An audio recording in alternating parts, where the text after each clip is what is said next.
দুর্নীতি আছে, এটা বাণিজ্য মন্ত্রী স্বীকার করেছেন এবং বলেছেন সিন্ডিকেটের গায়ে হাত দেওয়া যাবে না। সিন্ডিকেটকে ধরলে নাকি বাজারে দাম আরো বেড়ে যাবে। এই কারণে তারা সিন্ডিকেটের বিরুদ্ধে কোনো ব্যবস্থা নিতে পারবেন না। তার মানে কি, বাজারে যে সিন্ডিকেট আছে তারা সরকারের চাইতে শক্তিশালী, সেটা কি সম্ভব? সরকার তো নিজেকে খুব পরাক্রমশালী দেখায়। র্যাব, বিজিবি, পুলিশ ঝাঁপিয়ে পড়ে বিরোধী দলের নেতাকর্মীদের উপরে, রাতের বেলা গভীর রাতে বাড়ি বাড়ি হানা দিয়ে ধরে নিয়ে আসে। যাকে যখন ধরতে চায় তখন তারা পরাক্রমশালী। আর সিন্ডিকেট যখন আসে তখন বলে তাদের ধরা যাবে না, ধরলে বাজারে নাকি দাম আরো বেড়ে যাবে। এর অর্থ হচ্ছে সরকার নিজেই সিন্ডিকেট, সরকার নিজেই এই সিন্ডিকেট লালন পালন করে এবং সিন্ডিকেট আমার আপনার পকেট থেকে যে টাকা হাতিয়ে নেয় তার ভাগ বাটোয়ারা সরকারকে পৌঁছায় বলেই আজকে পর্যন্ত এই যে সিন্ডিকেটের কেউই জবাবদিহিতার আওতায় আসে না, আর বাজারে দাম হু হু করে বাড়তে থাকে। কারণ যদি থাকেও, সেই কারণে বৃদ্ধি যদি 1 টাকা হওয়ার কথা থাকে, সেই বৃদ্ধি কত টাকা লাফিয়ে বাড়ে।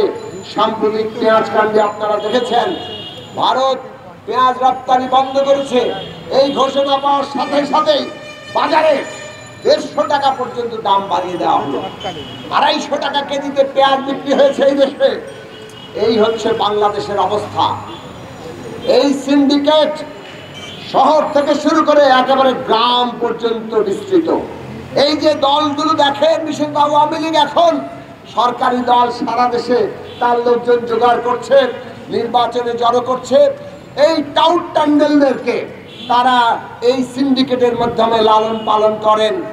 এই লালন পালনের মধ্য দিয়েই সারা দেশে তাদের সাংগঠনিক বিস্তার এবং তাদের টিকে থাকা।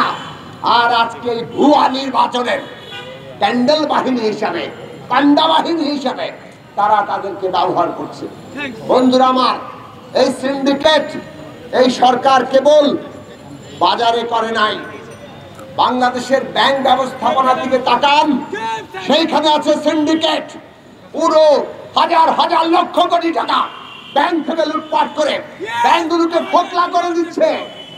আমাদের দেশের ব্যাংকগুলো এখন কখন বিপর্যস্ত হয়ে পড়বে এই অপেক্ষায় আছে সমস্ত অর্থনীতিবিদরা, বিশেষজ্ঞরা বলছেন একটা ভয়াবহ পরিস্থিতি, কিন্তু কোনো ব্যবস্থা নেই।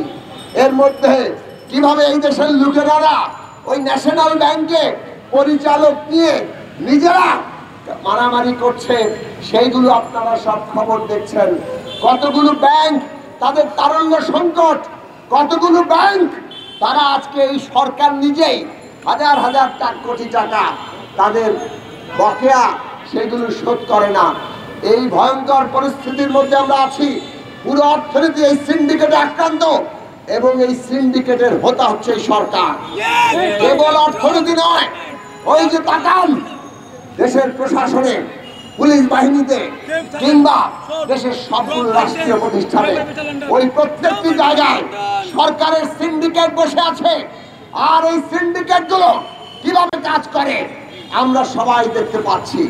তারা এমন ভাবে চুরি, দুর্নীতি, লুটপাট আর এই 14-18 সালের অবৈধ নির্বাচন, ভুয়া নির্বাচন, ভোট ছাড়া নির্বাচন তারা নিশ্চিত করে দিয়েছে।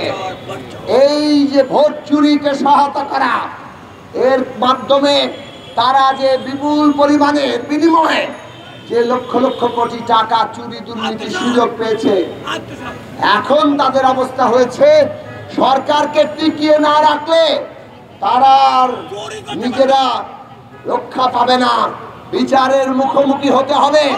আর এই কারণে ওই পুলিশ থেকে শুরু করে সবগুলো রাষ্ট্রীয় প্রতিষ্ঠানে প্রশাসনের লোকেরা আমরা দেখতে পাচ্ছি তারা আজকে এই সরকারকে টিকিয়ে রাখার জন্য উঠে পড়ে লেগেছে।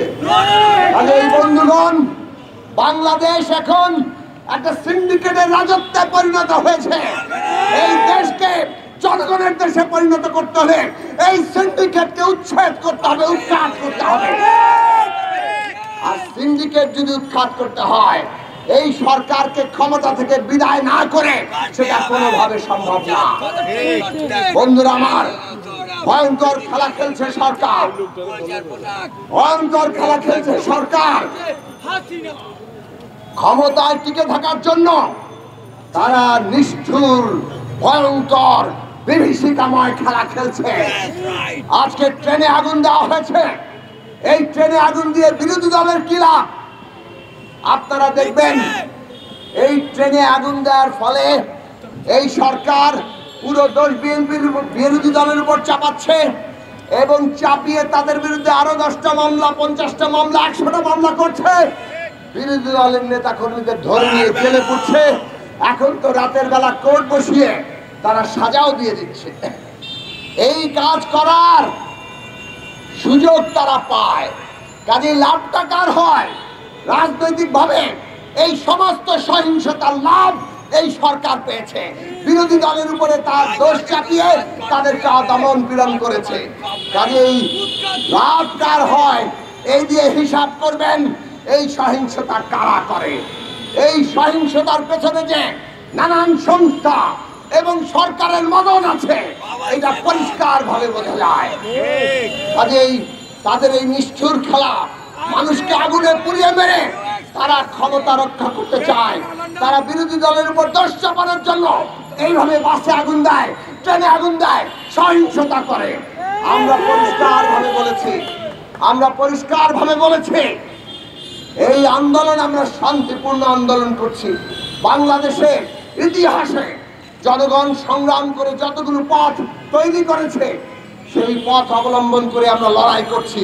কাজে এই সমস্ত ট্রেনে আগুন দেওয়া, বাসে আগুন দেওয়ার সাথে বাংলাদেশের মানুষের এখনকার ভোটাধিকারের লড়াইয়ের কোনো সম্পর্ক নাই। ভোটাধিকারের লড়াইকে কালিমালিপ্ত করার জন্য তারা আজকে এইভাবে আগুন দিয়ে তার দায় এই আন্দোলনের উপর চাপাচ্ছে। জনগণকে আমরা সতর্ক থাকতে বলি। আমরা দাবি করি স্বাধীন তদন্ত কমিশন করে এই সব ঘটনার তদন্ত করা হোক। ওই সাহস সরকারের নাই, কারণ তাতে থলের বিড়াল বেরিয়ে যাবে।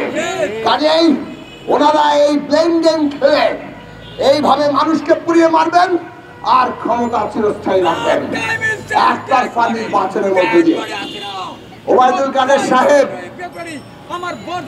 গতকালকে বলেছেন দেশের 70% মানুষ নৌকায় ভোট দেওয়ার জন্য প্রস্তুত।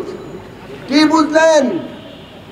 বোঝা গেল আগামী নির্বাচনে কত % ভোট করবে? রিটার্নিং কর্মকর্তা, নির্বাচন কমিশন কি বলবে?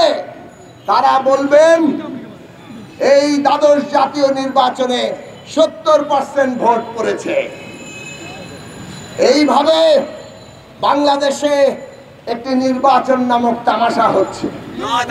এই নির্বাচনে কোনো প্রতিদ্বন্দ্বী নেই, কোনো রাজনৈতিক দল প্রতিদ্বন্দ্বী না, কারণ ওনাদের জোট মিত্র আর মহাজোট মিত্ররা ইতিমধ্যেই তারা আসন ভাগাভাগি করে নিয়েছেন। আওয়ামী লীগ সুষ্ঠু ভোট দিবে এটা তারাও বিশ্বাস করে না। এই জন্য তারা আসন সমঝোতা করেছেন। তাহলে প্রতিদ্বন্দ্বিতা কোথায়? নিজের দলের লোককে স্বতন্ত্র বানিয়ে ওনারা প্রতিদ্বন্দ্বিতা করেন। আওয়ামী লীগ খেলা, আমরা আর মামুরা মিলে নির্বাচন, এই নির্বাচন বাংলাদেশের জনগণ প্রত্যাখ্যান করেছে। 7 তারিখে কেউ ভোট দিতে যাবে না। এই অবৈধ সরকারকে আমরা আর কোনোভাবে সহযোগিতা করব না। বন্ধুরা আমার, লড়াই চলবে, লড়াই চলছে। এদের এই ঘোষণা, রিটার্নিং কর্মকর্তার ঘোষণা, নির্বাচন কমিশনের ঘোষণা বাংলাদেশের জনগণ মানে না, সারা দুনিয়াতেও এটা কোনো গ্রহণযোগ্য হবে না। ফলে আমরা বাংলাদেশের মর্যাদা রক্ষার জন্য, নাগরিকের অধিকার রক্ষার জন্য আমরা বাংলাদেশের জনগণকে ঐক্যবদ্ধ করে লড়াই চালিয়ে যাব। এই সিন্ডিকেট উৎখাত করব, এই একতরফা নির্বাচন উৎখাত করব এবং এই ধরনের সহিংসতা, পরিকল্পিত সহিংসতা করে জনগণকে আগুনে পুড়িয়ে মারার যে ষড়যন্ত্র, এইগুলোকে আমরা উৎখাত করব, বাংলাদেশে গণতন্ত্র প্রতিষ্ঠা করব। সেই লড়াই চলবে। আপনাদের সেই লড়াইয়ে অংশগ্রহণ আশা করে আমার বক্তব্য এখানে শেষ করছি। সবাইকে ধন্যবাদ।